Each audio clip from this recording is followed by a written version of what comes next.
दोस्तों नमस्कार। बड़े दुख से कहना पड़ता है कि अजीत पवार की एक क्रैश के अंदर डेथ हो गई। बड़े इंपॉर्टेंट लीडर थे, धुआंधार लीडर थे महाराष्ट्र के, और उनकी डेथ से कुछ पॉलिटिकल अपहीवल भी होगा महाराष्ट्र के अंदर, ये भी उम्मीद लगाई जा रही है। और कुछ लोगों ने कुछ कहा भी है, जैसे संजय राउत ने कहा था कि अजीत पवार वापस जाना चाहते हैं शरद पवार के पास। खैर, संजय राउत तो कुछ भी बोलते रहते हैं, उनकी बात का कोई भरोसा नहीं करता। जैसे ट्रंप को है कि कुछ भी बोलेंगे, उसी हिसाब से संजय राउत भी कुछ बोलते हैं, उनकी बात पे कोई भरोसा भी नहीं करता क्या कहते हैं, क्योंकि कुछ को तो आदत होती है कू करने की। फिर ममता बनर्जी ने कहा जी पूरी इंक्वायरी होनी चाहिए। और इसी पे चर्चा करेंगे, हमारे साथ चर्चा करने के लिए बैठे होते शंकर पानी जी, कि इससे किसको फायदा होगा, किसको नुकसान होगा। क्या शरद पवार को फायदा होगा, क्या बीजेपी को फायदा होगा, क्या महाराष्ट्र के पॉलिटिक्स में कुछ चेंजेस आएंगी। और इसी पे बात करने के लिए उदय शंकर पानी जी बैठे हमारे साथ, मुंबई से हैं, बॉलीवुड से हैं, तो बहुत सी बातें कह सकते हैं। तो उदय शंकर जी नमस्कार। और आप बताइए कि आपको क्या लगता है कि जो अजीत पवार की जो डेथ हुई है, क्या इस पे इन्वेस्टिगेशन होनी चाहिए, क्या आपको यहाँ पे फाउल प्ले तो नहीं है इनके जो प्लेन क्रैश हुआ है। नमस्कार, ओम शांति। इनकी आत्मा को ईश्वर शांति दे और इनके परिवार जो दुख से आज पीड़ित हैं उनको ईश्वर शक्ति दे कि ये बुरा टाइम उनका उसको हैंडल कर सकें, ये लोग उसको पार कर सकें। दुख तो होता है सर, एक जब आदमी जाता है तो एक चैप्टर खत्म हो जाता है। और ये तो बहुत इम्पोर्टेंट पॉलिटिशियन थे हमारे महाराष्ट्र के। सर, जितना मुझे ज्ञान है यहाँ का, इसके यहाँ की पॉलिटिक्स का, शरद पवार और अजीत पवार कभी अलग हुए ही नहीं। अजीत पवार ने वही किया जो शरद पवार ने उनको कहा। तो उनके लिए, उस फैमिली के लिए ये बहुत बड़ा लॉस है। एंड डेफिनेटली पवार ब्लॉक जो, क्योंकि इनकी तबीयत बड़ी खराब हो रही थी शरद पवार जी की, तो नेक्स्ट लाइन ऑफ डिफेंस इनका यही थे अजीत पवार जी। तो इनको मजबूत करना और इनको किस तरह से फोरफ्रंट में लाना और महाराष्ट्र की पॉलिटिक्स में किस तरह से उनको खड़ा करना, ये शरद पवार जी का दिमाग चल रहा था इनका।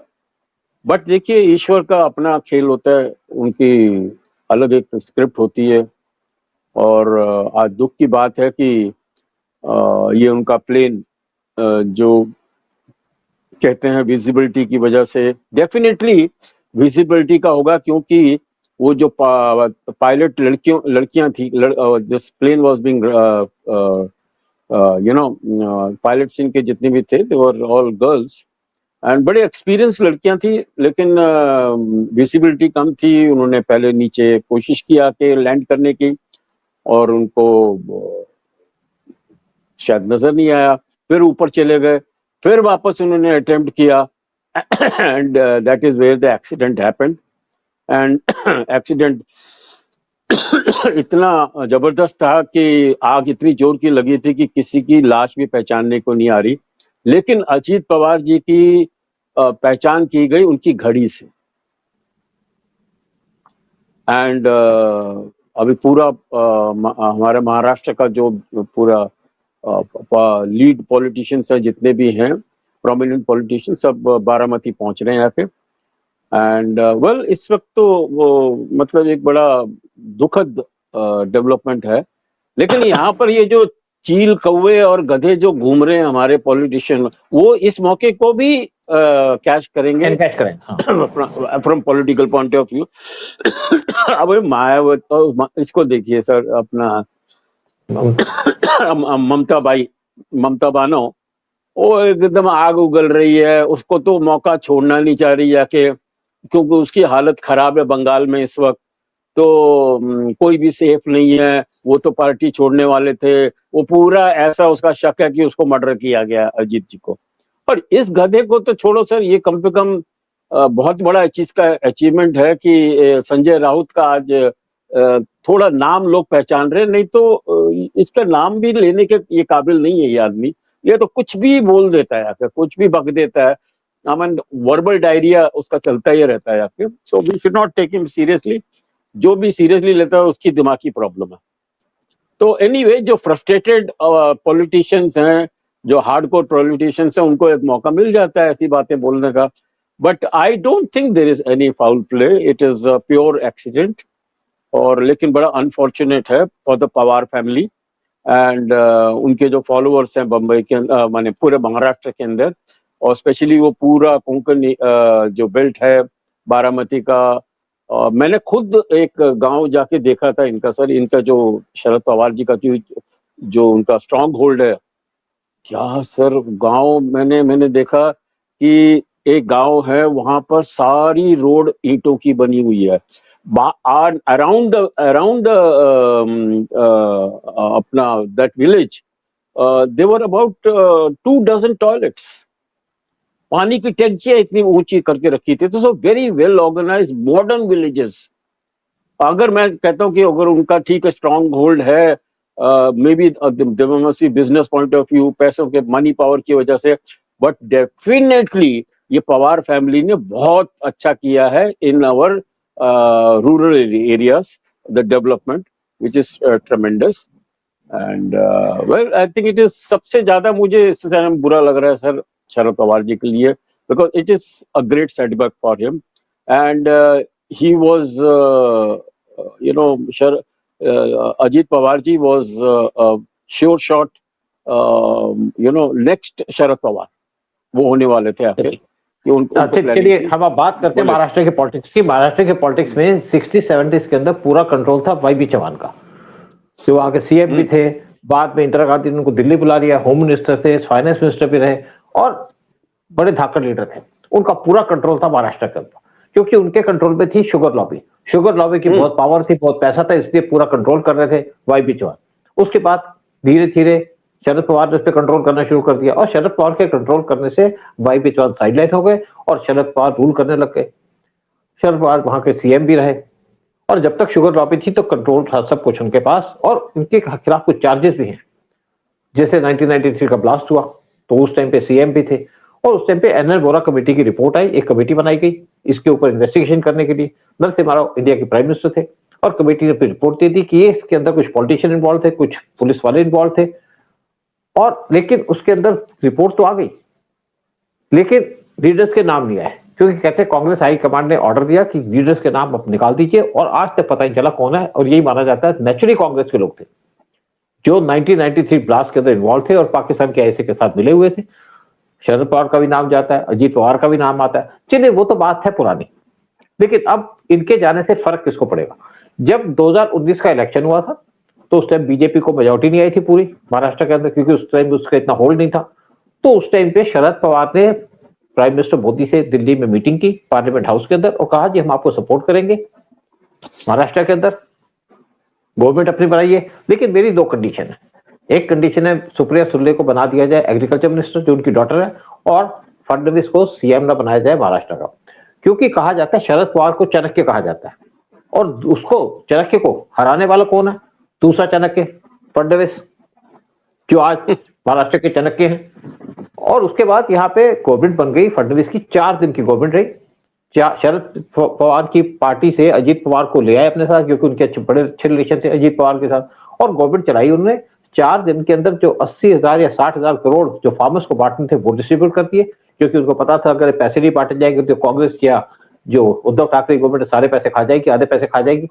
दूसरा काम किया कि जो बुलेट ट्रेन का प्रोजेक्ट था उसके लिए पैसे थे वो रिलीज कर दिए, ताकि उसका भी पैसा जल्दी से जल्दी हो। क्योंकि बुलेट जो प्रोजेक्ट ट्रेन का प्रोजेक्ट था वो पीएम मोदी के लिए खास था, क्योंकि उसके ऊपर 88 बिलियन पैसा दिया था आपके जापान ने, वो भी 0.1% लोन के ऊपर। लेकिन जब यहाँ पे उद्धव ठाकरे गवर्नमेंट बनी फडणवीस के जाने के बाद, तो उसने सारा इस प्रोजेक्ट को फिर भी डिले करा दिया, जिससे इंडिया को बड़ा नुकसान हुआ। और जब 2019 का इलेक्शन हुआ, जब 2019 का पिछला इलेक्शन हुआ, तो उस टाइम पे अजीत पवार आ गए फडणवीस के साथ और साथ में गवर्नमेंट बना ली। इससे सेटबैक भी था, कुछ लोग कहते हैं बड़ा सेटबैक था शरद पवार को, लेकिन कुछ लोग ये भी कहते हैं कि शरद पवार एनडीए ज्वाइन करना चाहते थे और इसीलिए उन्होंने भेजा आप अजीत पवार को कि आप ज्वाइन कीजिए, फिर मैं बाद में आता हूं।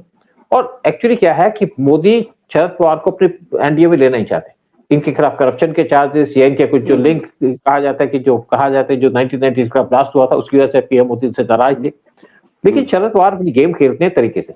और पिछला जो इलेक्शन हुआ, जो बॉम्बे म्युनिसिपैलिटी का बीएमसी का इलेक्शन हुआ, उस टाइम अजीत पवार चले गए शरद पवार के साथ इलेक्शन के लिए, लेकिन कोई उनका मूड नहीं था कि वो शरद पवार के साथ जाएंगे, उनकी पार्टी ज्वाइन करेंगे क्यों। और लेकिन सिर्फ ये था कि बीएमसी के इलेक्शन के अंदर हर एक चाहता है कि उसको जो रेवड़ी मिलनी है मिल जाए, लेकिन वहां कुछ ज्यादा अचीवमेंट नहीं हुई। तो कुछ लोग तो कहते हैं जो पार्टी छोड़ना चाहते थे, लेकिन पावर को कोई नहीं छोड़ना चाहता। आज भी कहते हैं कि इससे नुकसान तो बीजेपी को है इनके जाने से, और इनकी पार्टी के लोग हो सकता है शरद पवार के पास चले जाएं, लेकिन ऐसा लगता नहीं है। क्यों? पावर बीजेपी के पास है और पावर को कोई नहीं छोड़ना चाहता। तो इनकी डेथ के बाद जो सिचुएशन है वो तो फडणवीस कंट्रोल कर पाएंगे, क्योंकि फडणवीस को आजकल कहा जाता है महाराष्ट्र का चाणक्य। जिस तरीके से वो पावर में आए, जिस तरीके से उन्होंने आपकी उद्धव ठाकरे की पार्टी को तोड़ा, जिस तरीके से शरद पवार की पार्टी को तोड़ा, तो उस फडणवीस सिचुएशन को संभाल सकते हैं। और इसी से डरने की वजह से शरद पवार ने पीएम मोदी से कहा था कि वो नहीं चाहते कि फडणवीस को यहाँ सीएम बनाया जाए, लेकिन पीएम मोदी ने फडणवीस को बनाया, दोबारा बनाया। और फडणवीस इस टाइम पे महाराष्ट्र को इतने अच्छे से चला रहे हैं कि आप इमेजिन नहीं कर सकते जो सारे काम है, क्योंकि ही इज नॉन करप्ट और बड़े वेरिएंट टाइप के आदमी हैं, विजन रखते हैं। तो आज गवर्नमेंट की चल रही है, लेकिन देखते हैं कि इस पे क्या झटका लगता है। शरद पवार के जो अजीत पवार के जाने से क्या झटका लगता है, क्या महाराष्ट्र की पॉलिटिक्स में चेंज आती है। तो शंकर पाली, आपको क्या लगता है कोई चेंजेस आएंगे यहाँ पे? सर चेंजेस तो आएंगे, अभी देखिए, because he is still very effective Sharad Pawar. वो किस तरह से भी अपनी पार्टी को तो बचाएंगे। देखिए आपको बताएं कि I think we should not mince words कि भाई Sharad Pawar ji always wanted to be on the side of BJP. वो ज्वाइन भी करना चाहते थे, लेकिन जैसे आपने सही कहा कि भाई उनके जो संपर्क थे विद दाऊद, और जो एविडेंसेस थे हमारे इंटेलिजेंस वालों को, एनआईए वालों को एंड रॉ वालों को, तो उसकी वजह से मैंने nobody wanted to take the risk of taking his action. हालांकि वो बहुत ही पावरफुल है Sharad Pawar with his money power and the political power, और वो नहीं हुआ, और दैट वाज द रीजन। लेकिन बिलीव मी, उनके हर समय तार बड़े स्ट्रांग जुड़े रहे विद मोदी जी। और ये जो शिवसेना को उन्होंने मार्जिनलाइज किया, यहाँ की जो पॉलिटिक्स को जानते हैं बंबई महाराष्ट्र की, उनको जो ठाकरे ब्रदर्स को जो गायब किया वो और किसी ने नहीं, शरद पवार जी ने। शरद पवार जी ने ना उनको जो गायब किया, उनका नाम निकाल दिया। उन्होंने प्रॉमिस कर दिया था मोदी जी को, भाई देखो भाई इनको मैं मिट्टी से मिला दूंगा, बिल्कुल इनको खत्म कर दूंगा मैं, and that is what he has done. और जिनकी पॉलिटिक्स देखिए कितनी अच्छी है कि Thackeray brothers still believe in him. वो अभी भी हमारे पूरे महाराष्ट्र को पता है कि उनका योगदान क्या हुआ है, शरद पवार जी ने कैसे ये ठाकरे ब्रदर्स को बिल्कुल गायब कर दिया जाके। वो जो उनका गढ़ होता था ठाकरे ब्रदर्स का, महाराष्ट्र वॉज द गढ़, बंबई वॉज द गढ़, कहाँ गए? ना टाइटल है, ना नाम है, ना उनका इलेक्शन उनके पास, तो वो गए आके। बट एनीवे, बड़ा उनकी हेल्थ की वजह से वो इतना ज्यादा पार्टिसिपेट नहीं कर पा रहे थे, और वो देख रहे थे कि भैया अजीत पवार किस तरह से ये उनकी डोर संभालें और अपनी पार्टी को आगे बढ़ाएं। I am sure there was some planning which was important development हो रही थी। जो उनका विभाजन हुआ वो वापस जुड़ने वाले थे, ये बिल्कुल सही खबर है इन टाइम्स टू कम। लेकिन ये डेथ ने उनको काफी बड़ा झटका दिया। अब इस झटके से कैसे उभरेंगे Sharad Pawar? I am sure, I mean he is a very intelligent and shrewd businessman. वो कुछ ना कुछ रास्ता ढूंढेंगे आके, और भगवान करे परिवार को जरा शक्ति दे, शांति दे, और इस जो लेटेस्ट ट्रेजेडी हुई है इससे निकलने की उनको जरा शक्ति दे। बहुत बहुत शुक्रिया। और ये उम्मीद करते हैं कि महाराष्ट्र के पॉलिटिक्स में स्टेबिलिटी रहे, और देखते हैं कि क्या फर्क पड़ता है इसके ऊपर। क्या बीजेपी की गवर्नमेंट वीक होती है क्या, क्योंकि इनके कुछ एमपी भी हैं, क्या वो बीजेपी को छोड़ जाते हैं? मुझे नहीं लगता, लेकिन फिर भी क्या इफेक्ट पड़ेगा शरद पवार के ऊपर। और जो बात करते हैं उल्टी सीधी, जैसे आपके संजय राउत है, संजय राउत ने जो मेन नुकसान पहुंचाया, उन्होंने पहुंचाया शिवसेना को अपने उल्टे सीधे कमेंट्स से। और दूसरी तो ममता बनर्जी जो फ्रस्ट्रेटेड है, उनको लगता है कि उनकी गवर्नमेंट भी जाने वाली है। जिस तरीके से इस टाइम पे सब चल रहा है वेस्ट बंगाल के अंदर। सर अभी सोचा, अभी तो ये 2 कॉकरोच निकले हैं, देखिए रात तक देखना बहुत सारे कॉकरोच और छिपकलियां निकल जाएंगी। ये माने ये बिल्कुल, जो यही मौका मिला है ना इनको, जो अजीत पवार जी का जो एक्सीडेंट हो गया, अब इसके ऊपर वो गिद्ध की तरह, जैसे ना वो जब डेड बॉडी होती है तो ऊपर गिद्ध आके सब इकट्ठे हो जाते हैं, अभी बहुत सारे इकट्ठे होंगे, शाम तक देखना कॉमेडी शुरू हो जाएगी। चलिए, anyway, I think we had a good बिल्कुल। डिस्कशन। और आपकी तरफ से मैं फिर वापस बोलूं कि भाई इस प्रोग्राम को आप वो घंटी बेल वाले को दबाइए, सब्सक्राइब करिए और हमारे सपोर्ट करिए कि हम लोग और बड़े लेवल पे अपना ये प्रोग्राम कर सकें। एंड वंदे मातरम सर, जय भारत माता जय की हिंद, जय जय। भारत। जय भारत सर।